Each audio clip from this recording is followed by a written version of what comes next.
Okay, it looks like we are live. I am sorry for the little bit of a lag there.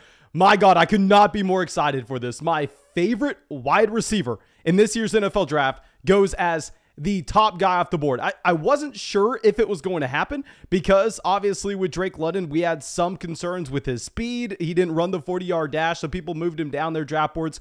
That should have never happened. If you're looking at Drake London, this is a wide receiver that checks every single box. Oh my God. Wait until the end of the video and we get to his player comps. Wait until you hear who I think Drake London is going to be like at the next level. But let's talk about how he fits in on this Atlanta Falcons offense, what this means for the Atlanta Falcons and Drake London's fantasy football value. Because here with Drake London, he was already my wide receiver one in this draft class, as I've already said. But the Atlanta Falcons, not a great landing spot with the quarterback situation. This is a team that has Marcus Mariota. Obviously, with Marcus Mariota, you're not expecting this to be one of the more pass-happy offenses in the NFL. We're expecting this to probably be one of the worst offenses in the NFL this upcoming season. Maybe they didn't make a play for a different quarterback, but we're talking about the long term here. We are talking about that long-term build for the Atlanta Falcons to pair him with Kyle Pitts. I mean, my God, they have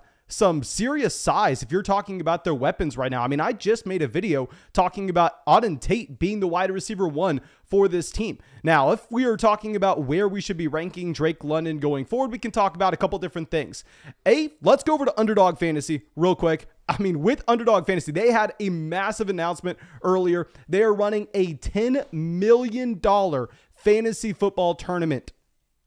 A $10 million tournament. Of course, you can go draft with your friends. You can go draft in that tournament in the public lobby. It's a $25 buy-in. You can go draft in a regular 12-team league. Just make sure when you go sign up for Underdog Fantasy through the link in this video, you use promo code FLOCK and they'll match your first deposit dollar for dollar up to $100. You'll get our rookie rankings. You'll get our dynasty rankings. You'll get our fantasy football rankings. You'll support this channel. Make sure you take advantage of that. But if we run over and to see where he's being drafted right now in those real money leagues, he was the wide receiver 41 in best ball drafts before this. I would imagine that he jumps a lot of these guys. He's going to jump Kadarius Toney. He's jumping Tyler Lockett. He's jumping Hunter Renfrow. He's jumping Adam Thielen.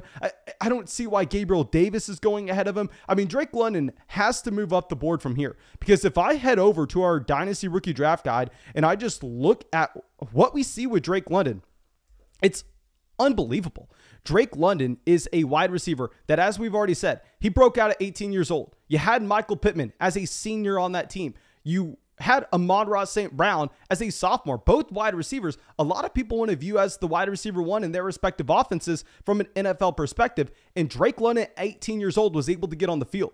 And his junior season, 45.4% of USC's passing production on a per game basis went in his direction. He declares early for the NFL draft. He checks damn near every single box. I mean, just to see this past year, he played in 8 games, 88 receptions, over 1,000 receiving yards. I know the critique a lot of people are going to have is that with Drake London, he's not fast enough. He's not going to be able to separate from NFL corners.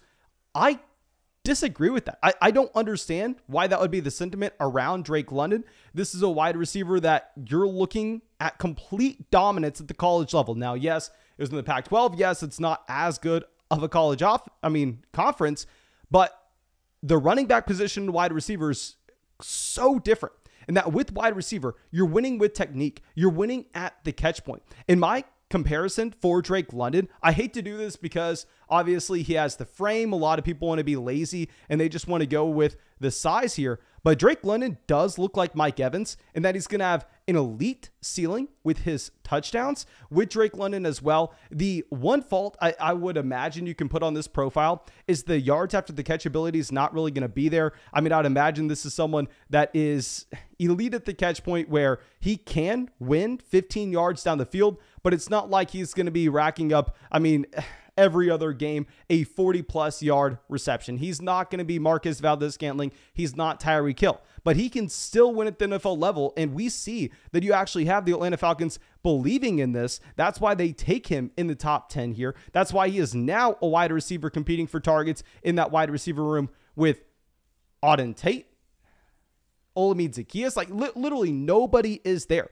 Now, if we go over and plug Drake London, now that he has this draft capital, into our model. He was drafted inside the top 10. He scores out as a 38 in our wide receiver prospect model. And obviously that means nothing to y'all. So what I want to do is I want to go over and I want to look at every wide receiver since 2014 in this model and see how many players scored higher than a 28. Sorry, 30. It's very, very few. You are going to be surprised. Now, of course, you have the elite level guys. You had those elite prospects like Sammy Watkins, Amari Cooper. They scored higher. The other names, Calvin Ridley, Jamar Chase, Justin Jefferson, T. Higgins. Those are the only players that scored higher than a 38. You have DJ Moore on that list as well. Now, there's one player that scored as a 38. That was a bust. That was N'Keal Harry. But outside of that, the comparisons for Drake London are off the charts. He is now, he was always my wide receiver one in this class. I'm still going to be drafting them. Obviously, the landing spot's not great, but we don't expect Marcus Mariota to be the quarterback here forever. That could change very soon. That could change this offseason. That could change next offseason. So I'm very excited about Drake London. Let me go to the chat real quick and see what y'all are saying. Let me see your opinions. Okay, so yeah, Brendan says he may not be able to get him at the 103 anymore. Zach says, is Ridley for sure off the team next year? No. I don't think Ridley's for sure off the team. With Calvin Ridley coming back in, you would need the offense to be better for Drake London, have that wide receiver upside to be that top 12 option in fantasy. Of course, it's going to be hard with Kyle Pitts and Calvin Ridley there. But we saw it before with Julio and Ridley. What we need is a quarterback that's going to provide volume to this overall passing offense. That's not going to be Marcus Mariota, but we will see how that ends up. And let's go through. It looks like a lot of people here in the chat are very excited about London going there. And I will say, I didn't expect them to go with Drake London. Like I said, I had Drake London as wide receiver one from a fantasy football perspective, but because he didn't run the 40-yard dash time, because his speed was in question, I actually thought that the pick was going to be Garrett Wilson. I thought Garrett Wilson was going to Atlanta, but hopefully you can tell how excited I am to see it's our guy, Drake London, nonetheless. But please make sure, if y'all have not done so already, go down there, drop a like on this live stream, and I promise you we'll be dropping another live stream. We'll be dropping another video the second we get another significant pick. And yeah, that should be it. Hope you enjoy tonight and hope I see you in another stream very soon.